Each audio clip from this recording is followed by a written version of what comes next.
Hello everyone, स्वागत है आप सभी का हमारे इस YouTube channel question for exam में। दोस्तों, आज की इस वीडियो में हम आप सभी को 10वीं कक्षा के संस्कृत का ऐसा इम्पोर्टेंट वीवीआई ऑब्जेक्टिव क्वेश्चन का सलूशन बताएंगे जो कि आपके मैट्रिक बोर्ड परीक्षा 2023 के लिए काफ़ी इम्पोर्टेंट है। तो चलिए फिर बिना समय गवाए पहला क्वेश्चन का आंसर देख लेते हैं। है दोस्तों, आज का पहला सवाल संस्कृत का दूसरा चैप्टर जिसका नाम है पाटलिपुत्र वैभव से संबंधित है। और क्वेश्चन में पूछा गया है कि भगवान बुद्ध का आगमन किस नगर में बहुतों बार हुआ है। तो आप सभी को बता दें कि पाटली ग्राम यानी पटना में भगवान बुद्ध का आगमन बहुत ही ज़्यादा बार हुआ है। तो क्वेश्चन नंबर 1 का सही जवाब ऑप्शन बी हो जाएगा, पाटली ग्राम। उसके बाद में अगला सवाल क्वेश्चन नंबर 2 को देख लीजिए। क्वेश्चन नंबर 2 कहता है कि किसके समय में पाटलिपुत्र की रक्षा व्यवस्था और शोभा अत्यंत उत्कृष्ट था। यहाँ पे क्वेश्चन नंबर 2 का सही जवाब ऑप्शन ए हो जाएगा। यदि आप पाटलिपुत्र वैभव पाठ को पढ़ेंगे तो उसमें बताया गया है कि चंद्रगुप्त मौर्य के शासनकाल के समय पाटलिपुत्र की रक्षा व्यवस्था अति उत्कृष्ट थी। उसके बाद में अगला सवाल क्वेश्चन नंबर 3 को देख लीजिए। यदि वीडियो को लाइक नहीं करेंगे तो यार जल्दी इस वीडियो को लाइक करने के साथ चैनल पर नए होंगे तो चैनल को सब्सक्राइब कर ही लीजिए ताकि ऐसे ही आने वाली हर 10वीं कक्षा का वीडियो आप सभी को मिल सके। उसके बाद में कहता है कि फूलों का अत्यधिक उत्पादन कहाँ होता था। दोस्तों, प्राचीन काल बहुत समय पहले की बात है जब पाटलिपुत्र यानी पटना में फूलों की जब बहुत ही बड़ी क्यारियाँ लगाई जाती थी तो उससे नाम पड़ा पाटल पुष्पानाम और वहीं से जाकर पाटलिपुत्र बना। और पाटलिपुत्र के बाद में आज के वर्तमान समय में पटना नगर कहे जाने लगा, जो बिहार का सबसे बड़ा जिला जनसंख्या के दृष्टिकोण से माना जाता है। तो फूलों का अत्यधिक उत्पादन कहाँ होता था? तब पाटलिपुत्र यानी पटना में होता था। इसके बाद में कहता है कि पटना किस राज्य की राजधानी है। आप सभी को मालूम होगा कि बिहार की राजधानी है पटना। तो क्वेश्चन नंबर 4 का सही जवाब ऑप्शन ए हो जाएगा। उसके बाद में कहता है कि अलस कथा के रचयिता कौन है। दोस्तों, अलस कथा पाठ काफ़ी ही हास्य कहानी है जिसमें काफ़ी ही ज़्यादा मज़ा आता है पढ़ने में। और अलस कथा के रचनाकार जो है ये महर्षि विद्यापति जी हैं। क्वेश्चन का सही जवाब ऑप्शन बी हो जाएगा, विद्यापति। और देखिए कालिदास जो है ये कालिदास क्या लिखे हैं कमेंट सेक्शन में जरूर बताइएगा। नारायण पंडित जो है यह व्याघ्रपति कथा पाठ आपके पाठ्य पुस्तक में लिखे हुए हैं। उसके बाद में अगला सवाल यहाँ पे क्वेश्चन नंबर 6 को देख लीजिए। क्वेश्चन नंबर 6 कहता है कि अलसशाला में आग लगने पर कितने लोग नहीं भागते हैं। आप सभी को अलस कथा पाठ में बताए थे कि अलस कथा पाठ का मतलब होता है आलसियों की कथा, जिसमें 4 आलसी लोग होते हैं और बाकी सारे लोग बनावटी आलसी होते हैं। तो भोजन और वस्त्र में काफ़ी ही कमी आने के कारण बीरेश्वर के मंत्रियों ने मिलकर एक योजना बनाई कि अलसशाला में आग लगा देते हैं, जिससे क्या होगा कि धूर्त लोग आग लगी को देखकर पलायन हो जाएंगे यानी भाग जाएंगे और जो बनावटी आलसी नहीं होंगे केवल वही आलसी लोग बच जाएंगे। इससे हमें आलसियों की पहचान हो जाएगी। तो जब अलसशाला में आग लगाई गई तो केवल 4 आलसी लोग नहीं भागे थे। तो क्वेश्चन का सही जवाब ऑप्शन सी होगा यानी 4। उसके बाद में अगला सवाल क्वेश्चन नंबर 7 करता है विजयांका किस शताब्दी की कवित्री मानी जाती है। तो दोस्तों, क्वेश्चन नंबर 7 का सही जवाब ऑप्शन सी हो जाएगा, यानी 8वीं सदी की कवित्री है जिसका नाम है विजयांका। और यह क्वेश्चन लिया गया है संस्कृत साहित्य लेखिका पाठ से। उसी पाठ से यहाँ पे 3-4 लगातार क्वेश्चन है। कहता है कि विजयांका किसकी पत्नी का नाम है। तो दोस्तों, यदि आप कहानी को पढ़े होंगे तो बताया गया होगा कि चंद्रादित्य राजा चंद्रादित्य की पत्नी का नाम है विजयांका। और कहता है कि मधुर विजयम किसकी कृति है। देखिए मधुर विजयम जो है ना, यह जो है गंगा देवी की कृति है, यानी गंगा देवी के द्वारा मधुर विजयम महाकाव्य की रचना की गई थी। तो क्वेश्चन का सही जवाब ऑप्शन सी होगा, गंगा देवी। उसके बाद में कहता है कि अच्युत राम का शासन काल था। यहाँ पे क्वेश्चन नंबर 10 का सही जवाब ऑप्शन बी हो जाएगा। देखिए 16वीं सदी की बात है जब पाटलिपुत्र यानी पटना में अच्युत राम का शासन काल था। उसके बाद में कहता है कि सप्तपदी क्रिया किस संस्कार में संपन्न की जाती है। देखिए ये जो सवाल है ये भारतीय संस्कार पाठ से लिया गया है और क्वेश्चन नंबर 11 का सही जवाब ऑप्शन सी हो जाएगा। सप्तपदी का मतलब होता है कि 7 फेरा वाला जो क्रिया जो होती है ये किस काम में होती है, किस संस्कार में संपन्न होती है। तो विवाह में ही 7 फेरों वाली जो क्रिया है वो संपन्न होती है। तो क्वेश्चन का सही जवाब ऑप्शन सी होगा, विवाह। उसके बाद में अगला सवाल करता है कि संस्कार कितनी हैं। तो आपके पाठ्य पुस्तक भारतीय संस्कार में बताया गया है कि संस्कारों की संख्या 16 है, यानी 16 संस्कार भवन्ति। तो क्वेश्चन का सही जवाब ऑप्शन बी हो जाएगा 16 यानी 16। दोस्तों याद रखिएगा कि आपके पाठ्य पुस्तक से 2-3 सवाल इंपोर्टेंट पूछे जाते हैं कि वेद कितने हैं, तो 4 हैं, वेदांग कितने हैं, तो 6 है, संस्कार कितने हैं, तो 16 है, पुराण कितने हैं, तो 18 है, महाभारत का युद्ध कितने दिनों तक चला था, तो 18, उपनिषद कितने हैं, तो 108 है, और आपके महाभारत में श्लोक कितना है, तो लगभग 1 लाख है। ये सभी के सभी क्वेश्चन याद रखना बेहद जरूरी है। उसके बाद में कहता है इनमें से कौन सा जन्म पूर्व संस्कार नहीं है, यानी जन्म से पहले ये चारों ऑप्शन में से कौन सा ऑप्शन है जो संस्कार नहीं है।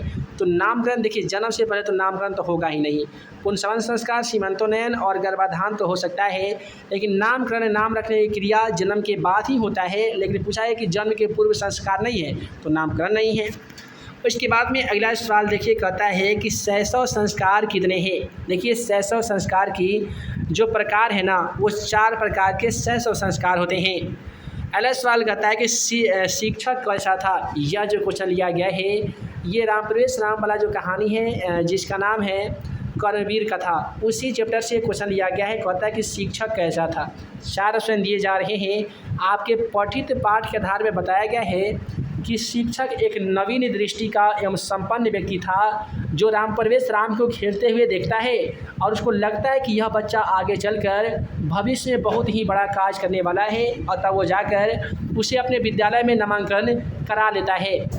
उसके बाद में अगला सवाल क्वेश्चन नंबर 16 को देख लीजिए। क्वेश्चन नंबर 16 कहता है कि भीखन टोला गांव देखने के लिए कौन आया था। तो दोस्तों आप सभी को बता दें कि भीखन टोला गांव देखने के लिए वही नवीन प्रकृति का शिक्षक आया था। तो यहाँ पे क्वेश्चन नंबर 16 का सही जवाब ऑप्शन सी हो जाएगा, शिक्षक। उसके बाद में कहता है कि स्वामी दयानंद के बचपन का क्या नाम था। मैट्रिक एग्जाम पेपर में 2-3 महापुरुषों का बचपन का नाम से संबंधित जरूर सवाल पूछे जाते हैं। तो यदि पूछा जाएगा कि स्वामी दयानंद के बचपन का नाम क्या था, तो याद रखिएगा कि मूल शंकर था। क्या था दोस्तों? मूल शंकर था। क्वेश्चन नंबर 17 का सही जवाब ऑप्शन सी हो जाएगा, मूल शंकर। यदि स्वामी दयानंद सरस्वती के बारे में पूछा जाएगा कि गौतम बुद्ध के बचपन का नाम क्या था, तो याद रखिएगा सिद्धार्थ था, जो बौद्ध धर्म के संस्थापक माने जाते हैं। और जैन धर्म के संस्थापक जिनका नाम है भगवान महावीर, तो उनका बचपन का नाम क्या था, तो उनका बचपन का नाम वर्धमान था। उसके बाद में कहता है कि वस्तुतः देवता कहाँ नहीं है। दोस्तों वस्तुतः यानी जो देवता है वो कहाँ पे नहीं होते हैं। हालांकि बताया जाता है कि देवता सभी जगह निवास करते हैं। तो यहाँ पे बताया गया कि देवता कहाँ नहीं है। तो मंदिर में देवता होते हैं, शिला में होते हैं, पिंडी में होते हैं, लेकिन मूर्ति में देवता नहीं होते, क्योंकि मूर्ति खुद एक देवता होते हैं। अगला सवाल करता है कि मूल शंकर घर छोड़कर किसके समीप चले गए थे। तो यहाँ पे क्वेश्चन 19 का सही जवाब आपका ऑप्शन ये हो जाएगा, मूल शंकर यानी स्वामीनंद सरस्वती के, स्वामी दयानंद सरस्वती के दीक्षा गुरु थे गिरजानंद, और गिरजानंद के पास ही मूल शंकर अपना घर छोड़कर चले गए थे।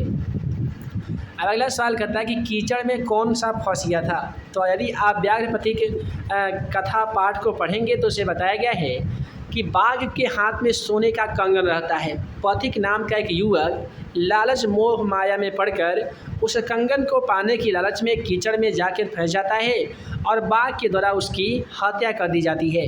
तो कीचड़ में कौन सा फंस गया था, तो पथिक नामक युवक फंस गया था। क्वेश्चन का सही जवाब पथिक हो जाएगा।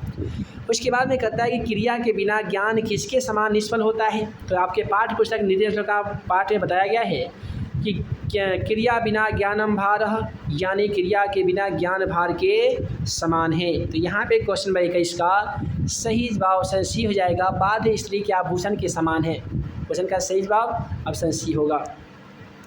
अगला सवाल कहता है कि बाघ को किसने दान करने का उपदेश दिया था। बाघ को किसने दान करने का उपदेश दिया था। तो यहाँ पे क्वेश्चन नंबर 22 का सही जवाब ऑप्शन सी हो जाएगा, कोई धार्मिक व्यक्ति ने। देखिए बाघ को किसने दान देने का उपदेश दिया था, तो कोई धार्मिक व्यक्ति ने बाघ को कहा था कि आप अपने जीवन काल में तो बहुत सारे ऐसे काम किए हैं जिससे आपको हो सके तो भगवान आपका भला नहीं करेंगे, लेकिन ऐसा कीजिए कोई आप धार्मिक व्यक्ति को कुछ आपके पास जो होगा वो दान में पुण्य में कर दीजिएगा, तो हो सके तो आपका कल्याण हो सकता है। अगला सवाल कहता है कर्ण कौन था। देखिए कर्ण कौन था, तो कर्ण कुंती पुत्र था जो कौरव की ओर से युद्ध कर रहा था। तो यहाँ पे क्वेश्चन का सही जवाब ऑप्शन ए हो जाएगा कुंती पुत्र। और द्रोण पुत्र कौन था, तो द्रोण पुत्र जो था वो था अश्वत्थामा। और कौरव पुत्र कौन था, तो ये था दुर्योधन। ये सभी याद रखिएगा।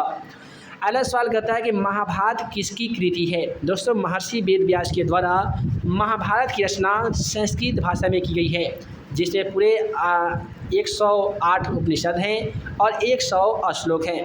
तो यहाँ पे कहता है कि महाभारत किसकी कृति है, तो आप आसान तरीके से बता दीजिएगा वेद व्यास की कृति है।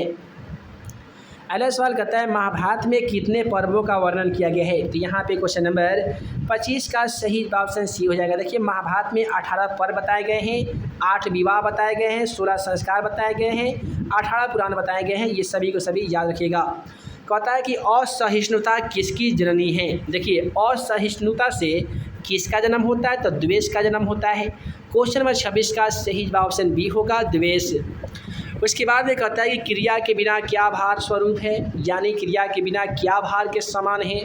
तो आपके पाठ पुस्तक नीति श्लोक का पाठ में बताया गया है क्रिया बिना ज्ञानम भार, यानी क्रिया जो है वो क्रिया के बिना ज्ञान भार के समान है। अगला सवाल कहता है कि सांख्य दर्शन के प्रवर्तक कौन है। यहाँ पे सांख्य दर्शन के प्रवर्तक के बारे में बात करें तो कपिल जो है ये सांख्य दर्शन के प्रवर्तक हैं। उसके बाद में क्वेश्चन नंबर 29 को देख लीजिए। क्वेश्चन नंबर 29 कहता है कि योग दर्शन के प्रवर्तक कौन है। तो योग दर्शन के प्रवर्तक पतंजलि है, जिनका संबंध स्वामी रामदेव बाबा से जाता है। अगला सवाल कहता है कि मीमांसा दर्शन के प्रवर्तक कौन है। देखिए मीमांसा दर्शन के प्रवर्तक तो यही है, जैमिनी है। उसके बाद में कहता है कि अपना नाम रूप स्वरूप को छोड़कर नदियाँ कहाँ विलीन हो जाती है। मंगलम पाठ के कठोपनिषद में बताया गया है कि यथा नद्यः स्यन्दमाने गच्छन्ति समुद्रस्थः नाम रूपे विहाय। तो यानी उसने बताया गया है कि जिस प्रकार नदियाँ नाम रूप को छोड़कर समुद्र में विमुक्त हो जाती है, उसी प्रकार से परमपिता परमात्मा में एक विद्वान पुरुष ज्ञानता को प्राप्त करके परमपिता परमात्मा में एकाकार हो जाता है। तो अपना नाम रूप को छोड़कर नदियाँ कहाँ विलीन हो जाती है, तो समुद्र में। अगला सवाल कहता है कि महान से भी महान क्या है। आपके पाठ पुस्तक मंगलम पाठ में महर्षि वेद व्यास कहते हैं कि अरोरणयान महतो मह्यान आत्मा सृजंतो निहितो गुहायाम तमाक्रतु विश्वथो को पश्यति भीत शोको नाम रूपे विहाय। यानी अरोरणयान महतो मह्यान आत्मा सृजंतो निहितो गुहायाम, यानी मनुष्य के शरीर में छोटी से छोटी और बड़ी से बड़ी आत्मा निवास करती है। तो महान से महान क्या है, तो दोस्तों तो आत्मा है। आत्मा यहाँ पे ऑप्शन ए में है। क्वेश्चन का सही जवाब ऑप्शन ए हो जाएगा। तो ये दोस्तों वीडियो लंबी ना हो, जिस कारण मैं इस वीडियो को यहीं पे एंड करता हूँ। आशा करते हैं कि आज के वीडियो आप सभी को पसंद आया हो तो वीडियो को लाइक करें, फिर उसमें शेयर करें। ऐसे ही नए नए वीडियो पाने के लिए आप हमारे यूट्यूब चैनल questionforexam.com को सब्सक्राइब करना बिल्कुल ना भूलिएगा। तो हम जल्द लेंगे ऐसे ही 10वीं कक्षा का सभी सेट का VVI ऑब्जेक्टिव तथा सब्जेक्टिव क्वेश्चन के वीडियो लेक्चर के साथ। तब तक के लिए आप सभी को वीडियो देखने के लिए बहुत बहुत धन्यवाद।